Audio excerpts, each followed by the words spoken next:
Welcome to the Kentucky Line. I'm Matt. And I'm Clifton. And so coming to you tonight after uh, disappointing loss to Florida. I thought it was a good effort, but we didn't get our preview in. So Matt, why don't you fill everybody in where we were at, or well, more importantly, where you you were at, and then we'll get into the game. All right. Well, uh, yeah. So we were a little behind on this show. Um, I was a little preoccupied over the weekend. My wife was giving birth to our son Boone, and so I was in the hospital for the UK Florida game. So, but I did watch. I did watch it. Of course, I found a way, and Oh yeah, it was. I thought the game was. Um, I don't know. I guess I felt kind of okay about it, yeah, um, as far as how it ended up. But yeah, I just wanted to let everybody know we got a new little boy, and he's good, and the mama's good, and everything's awesome. yeah. So congratulations on that, and so that's exciting and more important things than basketball. But like you said, you was able to watch the game, and I knew you would. Ashley sent me a video of you watching on your phone, and so, but like you said, I too I thought the game was okay. Uh, I thought I don't know. I guess there were things I was really disappointed in, and then other things that you kind of see what this team potentially could be. Because at the end of the day, Florida is playing as good as anyone. And so if you can go there and compete and make it competitive for 40 minutes, which they almost did outside maybe the first 10 minutes, where I was really worried. And I think a lot of fans were probably worried they were going to get ran off the floor. But after that, I thought they settled in and we saw some things. Maybe if it doesn't even pan out this year, that they'll be able to build on in the future. But what were your just initial takeaways? Anything that really stood out to you one way or the other about the game, Matt? Going into the game, I I kind of set my expectations uh, as just wanting to be competitive and giving ourselves a chance. I didn't expect for us to go in there and win, as like you said, Florida's playing as good as anybody. So Yeah, honestly, if to think that we were just going to go on their home floor and beat them. I mean, I didn't. I thought that we could beat them. I just really didn't expect to beat them. But with that being said, um, I thought we did a lot of good things, and I was happy that we were able to compete. And uh, but we kind of got ourselves in a hole again that we seem to just find ourselves in in games like this. If we got down 15, but to our credit, we went on like a 9-0 run, got us got ourselves back in it, and all in all, I thought for most of the game. I thought we played pretty well and even outplayed Florida, but there's a few things that I thought cost us, and I'm sure you'll uh, uh, agree with this, but missed layups. yes, I, 15. you know, we just too many of those, and I thought our rebounding. There was a point there in the second half. I know that everybody who watched the game remembers this, but there was a point there in the second half where it felt like Florida got about 20 shots Yep. at, to score. I mean, it just felt like we just couldn't get a rebound there for about a 4 or 5 possession stretch. We could not get a defensive rebound, and that really, I mean, it's what a 5 6 point game, Yeah. and we just could not get a defensive rebound, and that really kind of took our chance of really having a shot to win away. Yeah. Well, you said it. Missed layups. Like I said, I think there was a total of 15.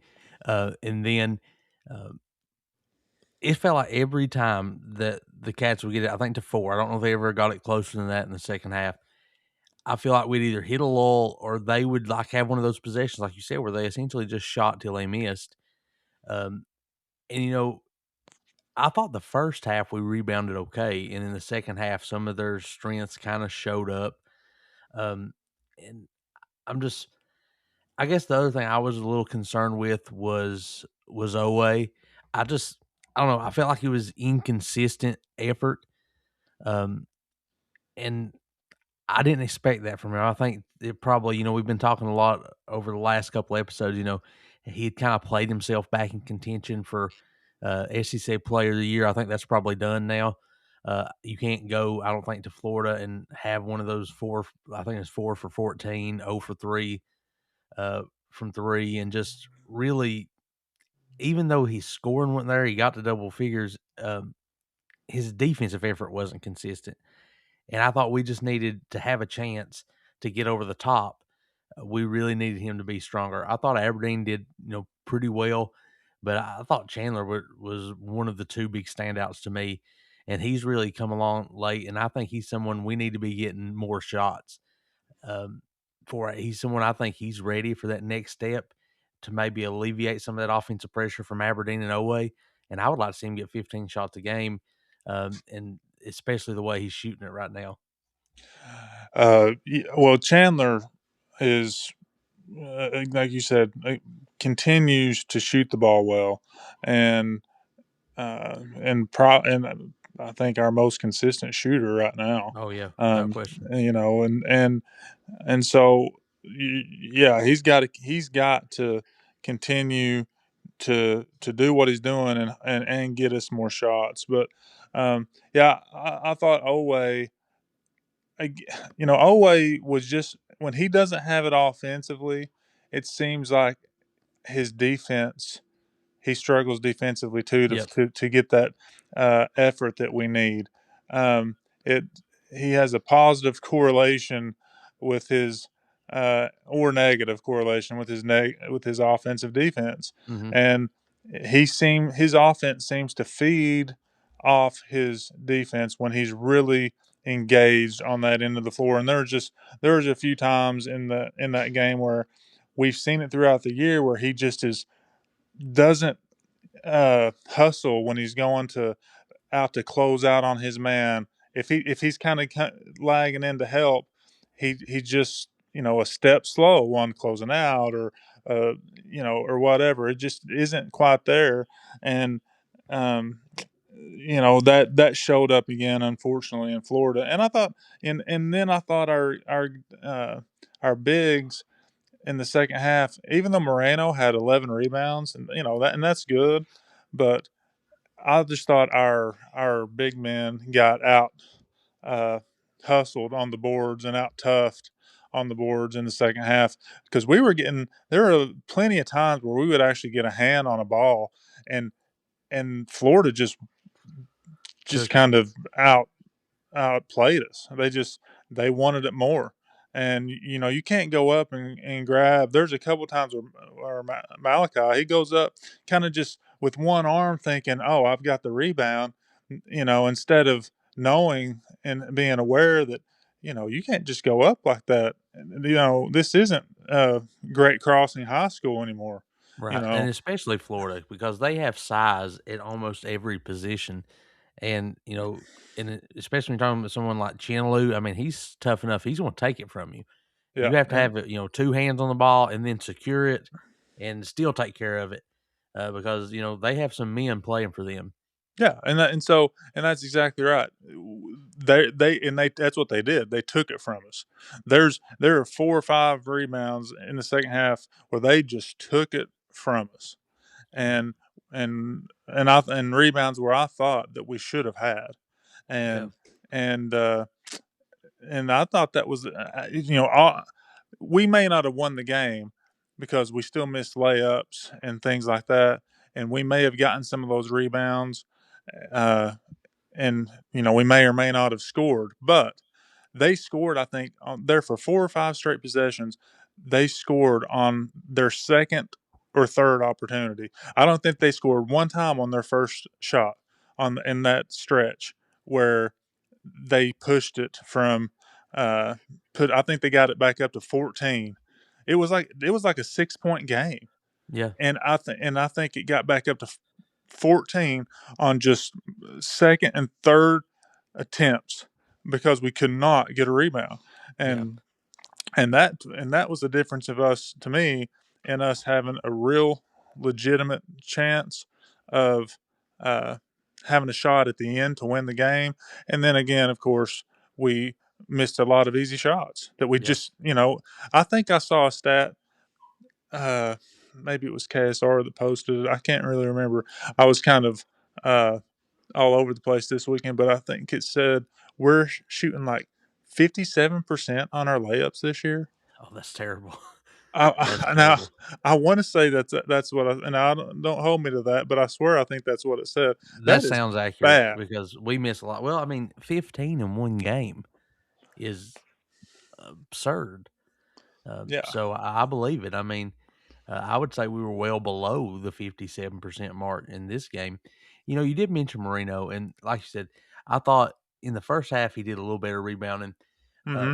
but even through the difficulties, I thought this was a game that showed how important he's going to be next year. Uh-huh. And I think it shows me what he can be because uh, he did have 11 rebounds, like you said, 3 offensive, 8 defensive.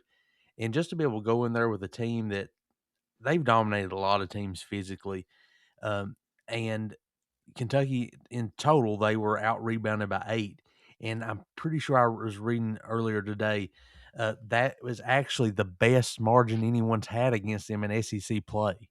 Right. So, Only one other team all season has done better than that. And so, you know, and that's the thing, I'm talking about the things that we kind of some of the negatives, but that just kind of shows that we're right there. You know what I mean?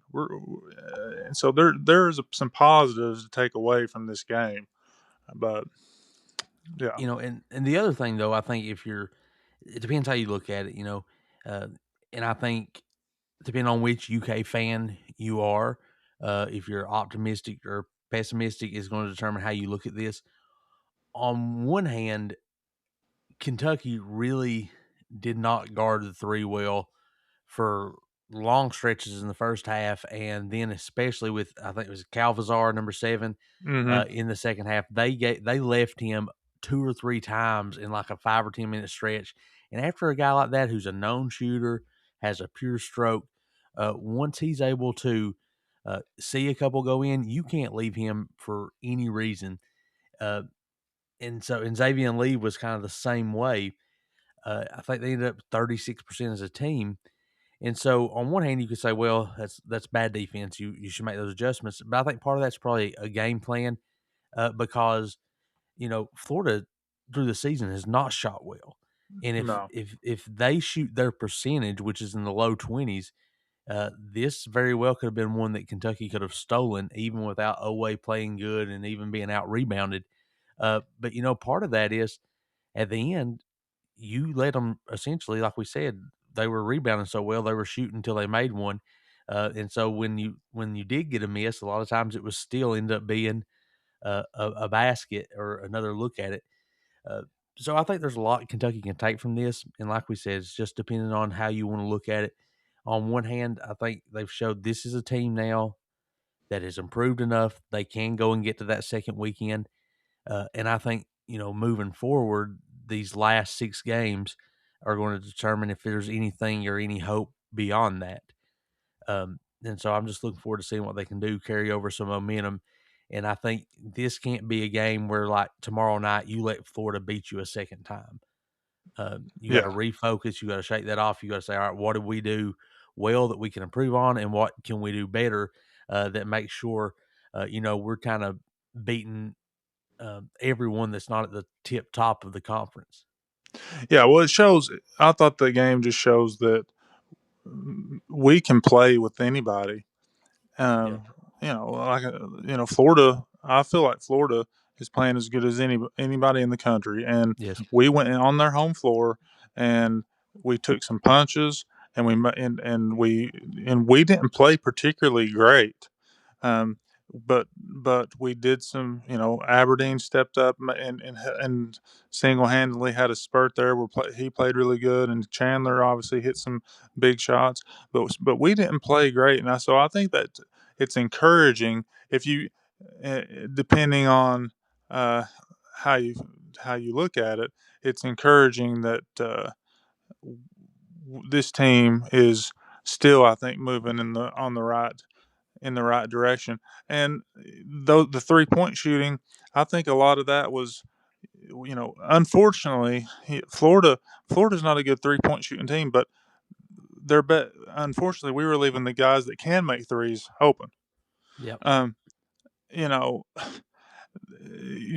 we just kind of got lost a couple times, and we're giving wide open threes to their best 3 point shooters, and they made us pay for it.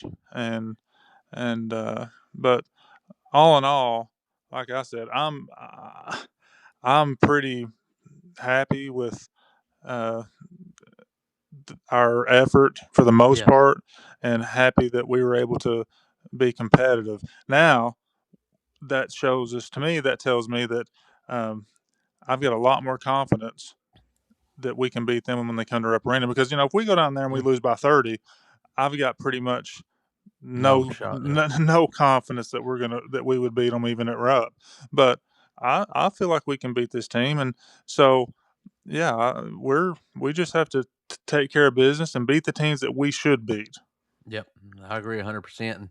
And I think the one adjustment next time is going to be because you kind of held Thomas out to his average, and he's a great player, but you can't let like a Xavier Lee just torch you consistently through the entire game because he's been inconsistent, and so hopefully you get him on a down night.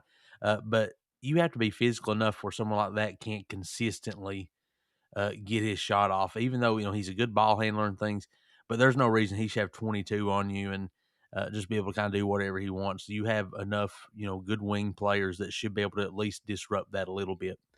Yeah, I thought the sense of urgency on him, he obviously came out just uh, on fire, which, of course he did. I Yeah. mean, what else would you expect when we go and play somebody that, but uh, I just thought our sense of our urgency at the beginning of the game, and like you said, it may have been some game planning too. So that could Hmm. have been part of it, because that very first three, Colin Chandler, he he went under the screen. Yep. He wasn't 12 feet. I mean, he was 12 feet um, under the 3 point line, almost like he wasn't too worried about it. Well, we learned quick that You have uh, to guard him at we're least. going to have to at least get some kind of hand in their face. But yeah, like I said, I didn't expect us to win the game. I would just hoped that we were competitive, and we were. Yep. So Well, let's go ahead and move on and talk some about the Georgia game tomorrow. So, when most people probably listen to this, will be tonight, 9 o'clock on ESPN. So, another one of those late games, unfortunately. Uh, I've not saw yet and I can check that while we're talking. But Georgia comes in 17-8. They really were for a long time leading the nation in scoring. So this is an explosive offense. You're going to have to bring defensive effort again, and so I know there is some uncertainty whether or not their leading scorer Wilkinson is going to play, right. and so that could play into it a lot. I'm trying to check here as I'm talking to see if there's been any update. Uh, but this is not one of those games where you can just say, "Well, it's same old Georgia coming. We got them at home. Let's, we're going to win by 30." If you don't bring effort, this is a team that can beat you. Oh yeah.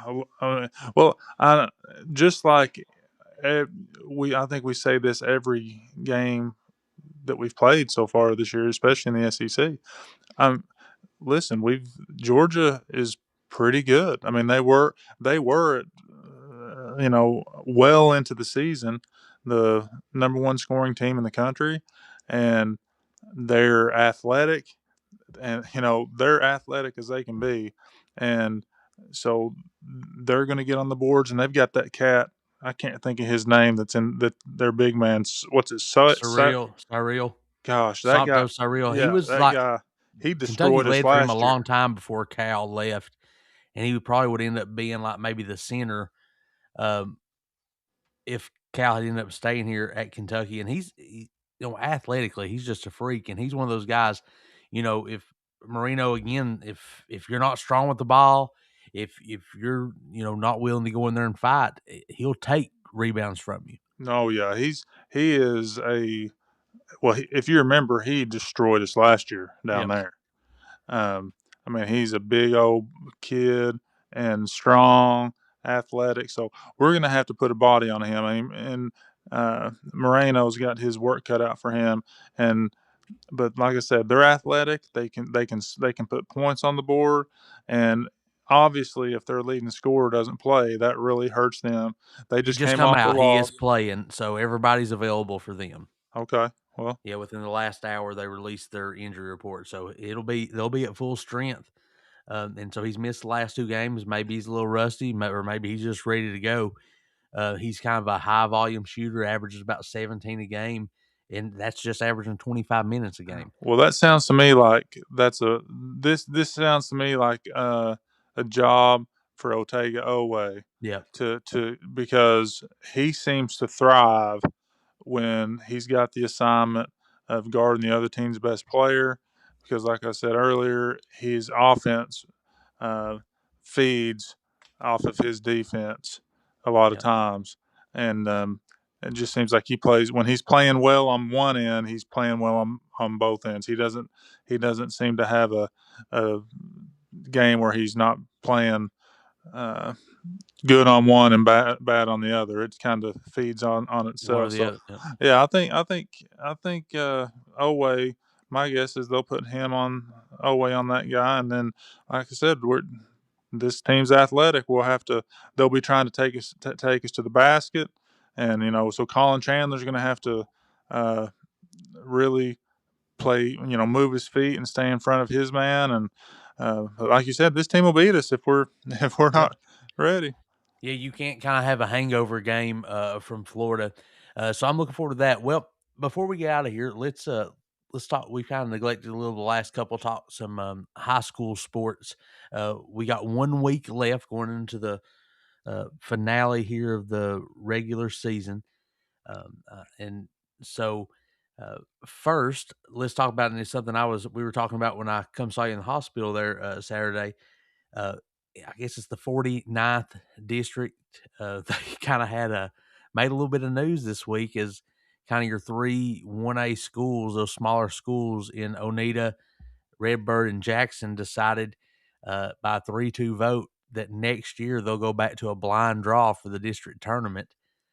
So that's big news because what that essentially means is you could have North and Clay playing each other before the championship. It means one of those teams who traditionally they're always getting to the region tournament, at least in the last decade. Um, it's a good chance one of them may not starting next year. So I know that's uh, upset a lot of folks in North Laurel and Clay County. So what's your thoughts on that? Just when you first hear it? Well, I strongly disagree with it. Yeah, That's kind of how I feel about it. I don't feel. I feel like you should be seated if you want to. Listen, if you want to get to the region tournament, then you need to win a game, yeah, beat somebody.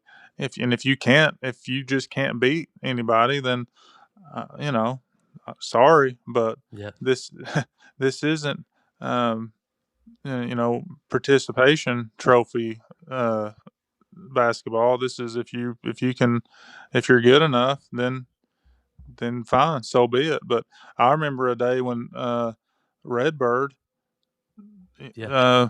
made it to the region tournament because they were actually had a pretty good team, Yeah. and it just is what it is. So I don't like it personally because I see both sides of the argument. Yeah, I can too. Yeah, to me, this feels like something that probably KHSAA should have taken care of. Like, it probably should be a rule set in stone from the state. Like, if this is leading up to your state tournament, you probably should have a say so over, who has a chance to get there.